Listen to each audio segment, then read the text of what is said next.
हाँ जी, आज हम नेक्स्ट चैप्टर करने जा रहे हैं गेम थ्योरी।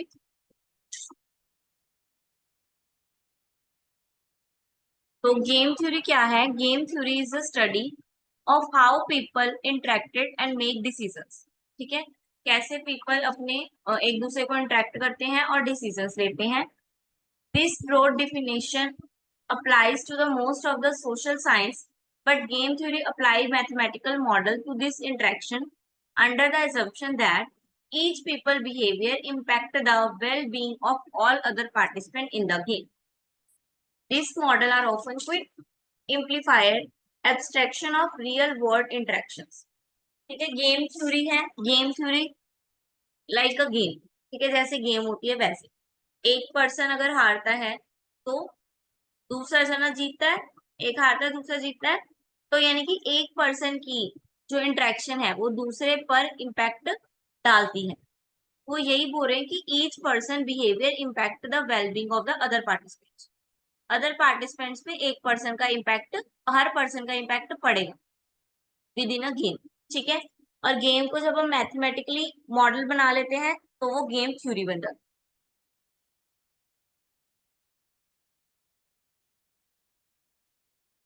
क्लियर है? गेम थ्योरी क्या है? यानी कि एक पर्सन का दूसरे पर्सन पे इम्पैक्ट, दो पर्सन के बीच में इंटरेक्शन एंड डिसीजन लेना, और उन दोनों उन और एक पर्सन का बाकी पर्सन पे जो इम्पैक्ट पड़ता है वो।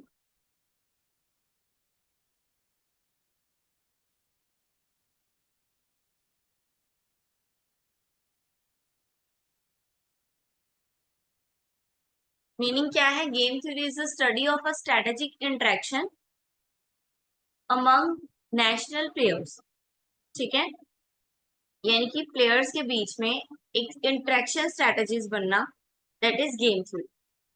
The games studies can be quick, serious, and are studied in many areas of natural and social science, military, political, marketing campaigns. Strategy can be modeled with the game theory. Also, phenomena in nature science for natural science, for example, in the study of evolutionary biology. ठीक है, game theory की बात करें कि game theory जो है अब हर field में यूज किया जाता है। ठीक है, उसकी स्ट्रेटेजीज हर फील्ड में यूज की जाती है। क्योंकि देखो, मेन हमारे पास भी क्या है? ह्यूमन पावर ज्यादा है, और गेम थ्योरी में ही ह्यूमन पावर की इंटरेक्शन के बारे में बात की गई।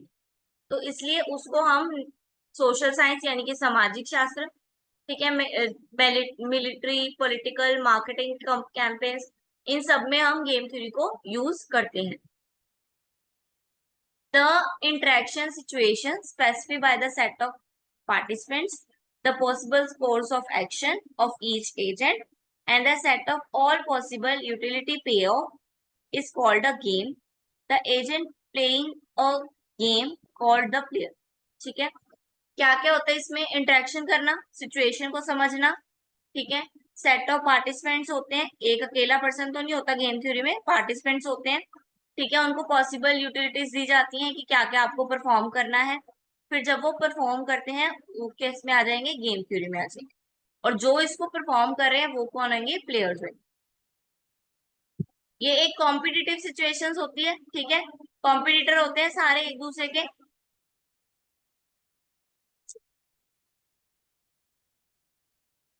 ठीक है, अब जो बेसिक टर्म्स जो हमारी गेम थ्योरी में यूज होंगी वो कौन कौन सी है? फर्स्ट आ गई प्लेयर। ठीक है, देन स्ट्रेटेजी। स्ट्रेटेजी कौन कौन सी है? प्योर और mix. That optimum strategy, then value of game, then pay off matrix. हाँ जी, गेम थ्योरी में कुछ एजम्पशंस भी हैं। हर चीज में हम एजम्पशंस लगा के चलते हैं। इकोनॉमिक्स में मोस्टली जो थ्योरीज हैं उसमें एजम्पशंस होती हैं। ठीक है, तो इसमें गेम थ्योरी में एजम्पशंस क्या है? Each decision maker has available to him two और मोर वेल स्पेसिफाइड चॉइस और सीक्वेंस ऑफ चॉइस। ठीक है, हर एक के पास डिसीजन लेने से पहले दो या दो से ज्यादा चॉइस होंगी जिसके रिलेटेड वो डिसीजन ले। ठीक है, चॉइस अवेलेबल ही होगी उसको। Every possible combination of plays available to the player lead to a well defined end state. ठीक है, जो भी वो खेल रहा है, प्लेयर को जो भी खेलने को दिया जाएगा या जो भी प्ले करने के लिए दिया जा रहा है उसका एक एंड रिजल्ट होगा ही होगा। ठीक है, या तो वो जीतेगा, या तो वो हारेगा, या फिर वो ड्रॉ करेगा। ठीक है, ऐसा नहीं है कुछ होगा ही नहीं, कोई ना कोई रिजल्ट तो जरूर आना ही आना है। ये गेम थ्योरी है। स्पेसिफिक पे out for each player is associated with each and state. पे ऑफ क्या मिलेगा उनको, ठीक है, वो भी डिफाइन है, ऑलरेडी पता है कि एंड स्टेट में जैसे वो परफॉर्म करेंगे उसको वैसा ही प्राइस मिलेगा। अब जो विन होएगा उसको प्राइस मिलेगा, जो लॉस होएगा उसको प्राइस नहीं मिलेगा, और जो ड्रॉ करेगा उसको हाफ ऑफ प्राइस मिलेगा। ठीक है, इट मीन्स ये क्या है, स्पेसिफाई है कि एंड में पे ऑफ क्या होने वाला है। Each decision make has perfect knowledge of the game end of his opinion opposition. ठीक है, जो भी डिसीजन ले रहा है, जो भी प्लेयर है, उसको परफेक्ट नॉलेज होगी गेम की। ठीक है, ऐसा नहीं है उसको पता ही नहीं है कि गेम कैसे खेलना है, गेम क्या है। उसको प्रॉपर नॉलेज होगी अपने गेम की भी और अपने ओपोजिशन पार्टी की भी। All decision makers are rational, that is each player give two alternative, will select the one that yield him the greater payoff। इसमें वो बोल रहे हैं कि हर जो ह्यूमन बीइंग है वो नेशनल है, रैशनल है। रैशनल मीन्स वो मतलब किसी एक चीज के लिए पर्टिकुलर नहीं है, उसके पास जितने भी अल्टरनेटिव्स हैं वो सारे अल्टरनेटिव्स को चेक करेगा, उनको देखेगा, देन डिसीजन लेगा। Now use of game theory कहाँ कहाँ यूज की जाती है ये, इकोनॉमिक्स इसको यूज करते हैं, ठीक है, इनोवेटेड पॉलिसीज बनाने में, ठीक है, program that match medical residents to hospitals, यहाँ यूज की हुई है ये थ्योरीज। ठीक है, अब कंप्यूटर साइंटिस्ट ने new software, game AI, military वालों ने न्यूक्लियर पॉलिसीज में, नेशनल ऑफ स्ट्रेटजीज डिफेंस में, स्पोर्ट्स वालों ने रन वर्सेस में, पास और पिच, बायोलॉजिस्ट आ गया फिर।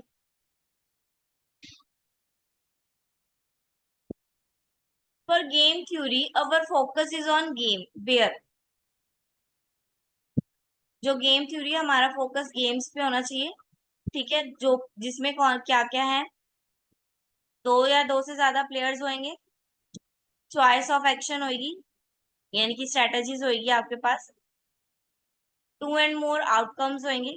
ठीक है, यहाँ तो आप जीतोगे या हारोगे आपको पता है, आउटकम्स दो से ज्यादा हैं, और आउटकम्स डिपेंड किस पे होंगे, सभी प्लेयर्स की स्ट्रेटजीज और इंटरेक्शन पे। ठीक है, अगर मान लो आप ग्रुप गेम खेल रहे हो तो ग्रुप जीतेगा तो तभी आपका फायदा होगा। अगर आप अकेले जीतने की सोचोगे तो आप नहीं जीत पाओगे, क्योंकि ग्रुप में खेल रहे हो तो पूरा ग्रुप ही जीतना चाहिए।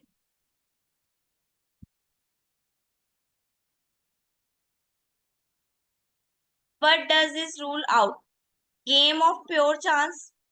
ठीक है, सबको प्योर चांस, रूल क्या है इसमें, प्योर चांस मिलता है सबको। Games without strategy interact between players, that is solitaire.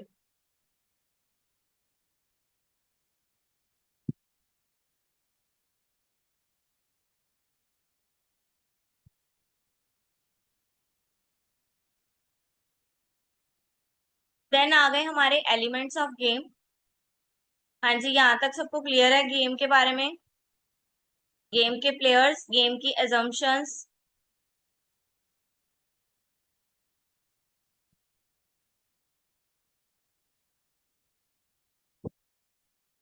Is it clear to all?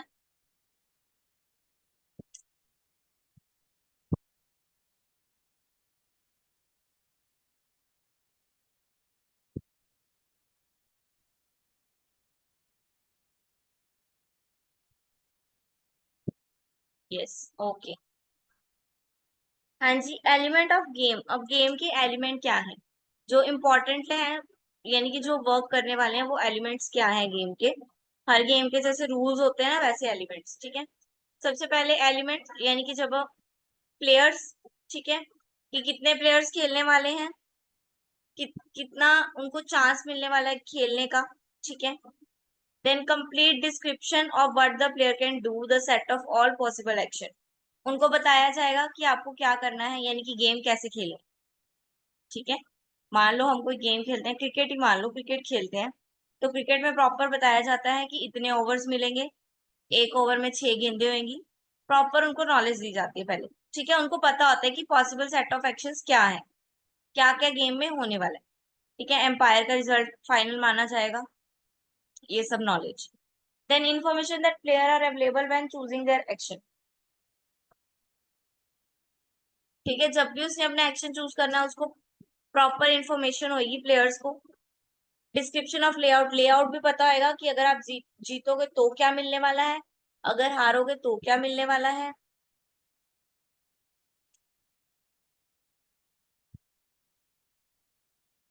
Then description of all player preference over pay off, pay off के ऊपर उनकी क्या प्रेफरेंस है, ठीक है, वो किस किस पे ध्यान दे रहे हैं, तो ये पहले सबसे सुना जाएगा, ठीक है, सभी प्लेयर से पूछा जाएगा।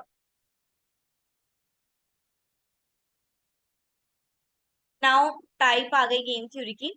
फर्स्ट आ गई two person constant sum game theory, then two person zero sum game theory,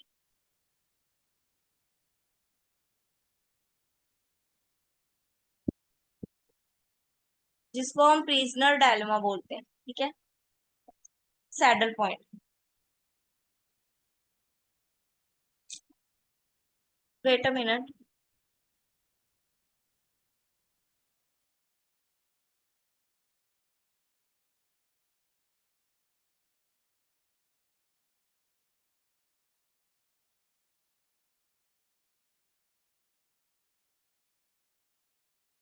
हाँ, two person zero sum game theory, जिसको प्रिजनर डायलेमा बोलेंगे, आगे हम पढ़ेंगे, टेंशन ना लो, सबको डिफाइन करेंगे, ठीक है।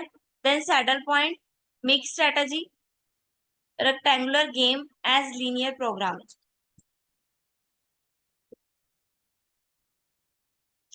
फर्स्ट आ गया जीरो सम और नॉन जीरो सम, यानी कि पहले दो, जीरो सम और नॉन जीरो सम।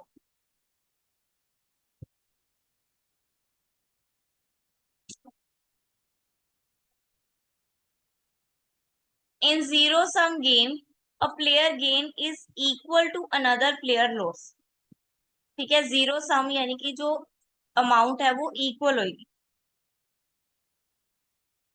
नॉन सम में क्या होगा, इक्वल नहीं होगी, यानी कि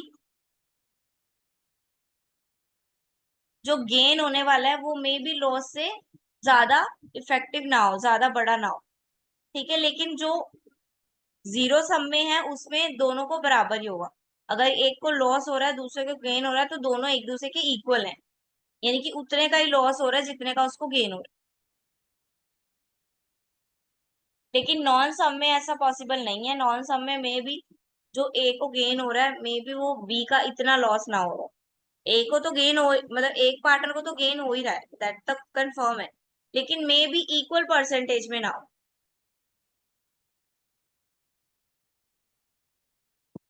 यहाँ पे आ गया two person zero sum game theory, payoff penalty table, zero sum table, show offensive strategies in row versus defensive strategy in column.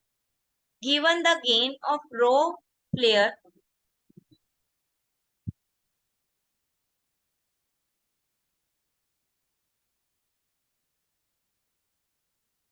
Simple case है, one person gains is another person loss,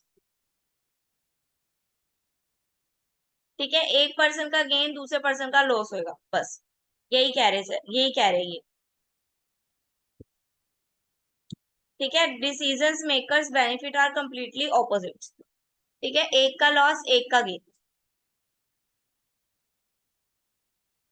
देखो उन्होंने दिया हुआ athlete strategy दी हुई है 1 और 2, और manager strategy दी हुई है ABC, 50 35 30, 60 40 20,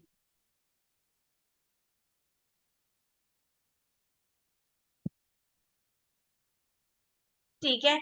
यानी कि अगर एक का लॉस होता है, दोनों का टोटल करोगे वो बराबर ही आएगा, यानी कि एक का अगर लॉस हो रहा है तो दूसरे का प्रॉफिट होएगा।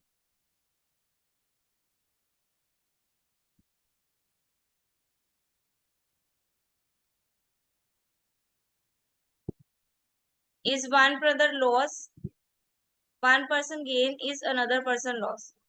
एक का गेन दूसरे का लॉस होएगा, एक का गेन दूसरे का लॉस, एक का गेन दूसरे का लॉस, एक का गेन दूसरे का लॉस। अब कांस्टेंट गेम आ गई।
हाँ जी, हमने 2% जीरो वाला पढ़ लिया, 2% कांस्टेंट वाला है।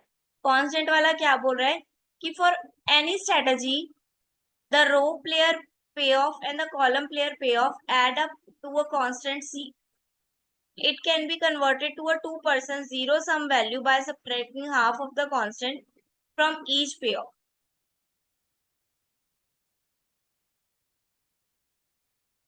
ये मेनली यही वाला है कि एक का गेन दूसरे के लॉस के बराबर नहीं होएगा। ठीक है, एक का जितना लॉस है वो दूसरे के गेन के बराबर नहीं होएगा। देन इक्विलिब्रियम पॉइंट आ गया, ये कौन सा है? When 2% zero sum game if there is a payoff value p such that maximum divide maximum और मिनिमम दिया हुआ है row and column, then p is called the equilibrium point or a stable point of the game। ठीक है, जब रो maximum,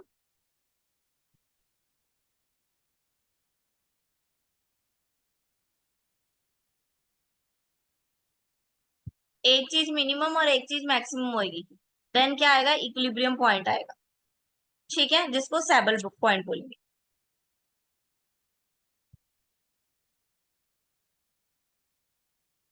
then prisoner dilemma game आ गया। 2% prisoner 1 and 2, each prisoner has two possible action।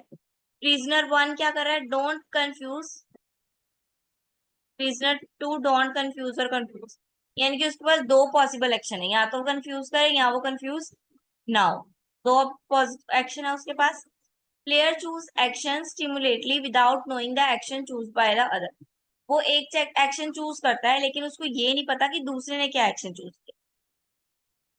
पे of consequence qualified in prisoners year if neither confused each get 1 year, if both confused each get 5 year। ठीक है, और conclusion क्या निकलती है, यानी कि कंक्लूजन रिजल्ट क्या बोला गया है कि अगर दोनों ने कंफ्यूजन नहीं चूज किया, दोनों ने दोनों कह रहे हैं नॉट कंफ्यूज नॉट कंफ्यूज, तो उनको 1 साल मिलेगा प्रीशन का। ठीक है, अगर दोनों ने कंफ्यूज बोला तो दोनों को 5 साल मिलेगा। और if I confuse it was free, अगर उसने बोला कि एक ने चूज किया कंफ्यूज, एक ने अनकंफ्यूज नॉन कंफ्यूज, तो कितने साल की प्रिजन? 15 ईयर। ठीक है, fewer years is equal to greater satisfaction and higher pay off. Prison 1 pay off first follow by prison 2 pay of. ठीक है, ये बोल रहे हैं कि एक का जो भी इफेक्ट है वो दूसरे पे पड़ता है। ठीक है, इसमें एक का इफेक्ट दूसरे पे पड़ रहा है, पढ़ रहे हैं ना। अगर दोनों बोल देंगे तो ठीक रहेगा। अगर एक ने भी बोल दिया कि नहीं मैं फ्री नहीं हूं, ये फ्री है, तो दूसरे वाले को जिसने बोला है उसको 15 साल प्रिजन में रहना पड़ेगा। यानी कि एक का इफेक्ट जो है वो दूसरे पे पड़ता है। ठीक है, ये देखो, ये डेल्मा का वो बनाया हुआ है, डोंट कंफ्यूज कंफ्यूज। दोनों के दोनों, अगर उन्होंने बोला नहीं कंफ्यूज है तो 1 साल दोनों को, एक एक साल। ठीक है, अगर उसने बोला कंफ्यूज है, एक ने बोला कंफ्यूज है, दूसरे ने बोला नहीं, तो एक को 15 साल, दूसरे को 0। ठीक है, सेम उसी तरह जिसने भी बोला, अगर डोंट कंफ्यूज बोला तो भी 15 साल, और अगर दोनों ने में से एक ने बोला कंफ्यूज नॉट कंफ्यूज तो भी 15 साल। तो पहले को 0, दूसरे को 15। और इफ दोनों बोलते हैं कि हम कंफ्यूज हैं, दोनों के दोनों, तो दोनों को कितने कितने साल, 5-5 साल, टोटल हो गए 10। स्ट्रेटेजी समझ में आई ये वाली? ये एग्जाम्पल को क्लियर किया उन्होंने, ये वाले एग्जाम्पल 1, 5 एंड 15। ये रहा, ये पे 1, 5 और 15 यहाँ से आए।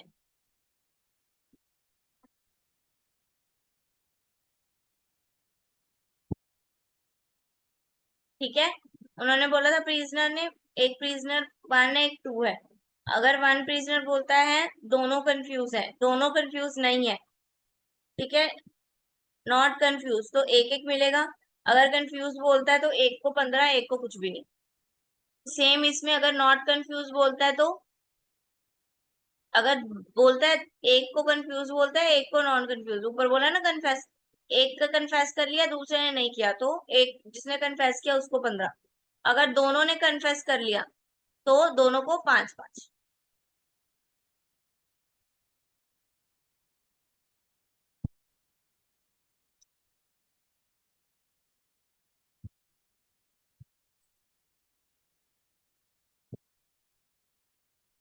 हाँ जी, a zero sum game is one of which the player interests are in direct conflict. Example in foot game, one team win and the other loss. Payoff sum to 0। ठीक है, हमने जीरो सम पढ़ा था कि एक का interest जो है दूसरे को रिफ्लेक्ट करता है इक्वली। ठीक है, अगर एक जीतेगा तो दूसरा एक हारेगा तो दूसरा जीतेगा। नॉन जीरो में क्या बोला है कि डायरेक्ट कंफ्लिक्ट नहीं करता, एक का गेन दूसरे के लॉस से में भी कम हो सकता है या लॉस से में भी ज्यादा हो सकता है, उसके बराबर नहीं होगा। देन हमने डेल्मा पढ़ा, डेल्मा में 2 केस हैं कि या तो वो दोनों एक को चूज कर लें या दोनों ही नेगेटिव हो जाए।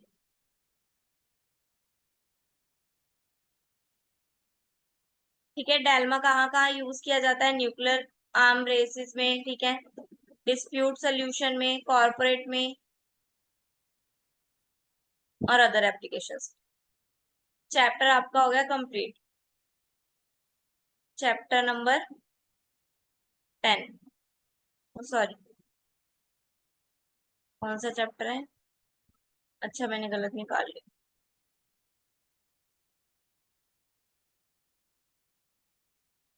चैप्टर 8। ओके, चैप्टर 8 आपका कंप्लीट हो गया। क्लियर है?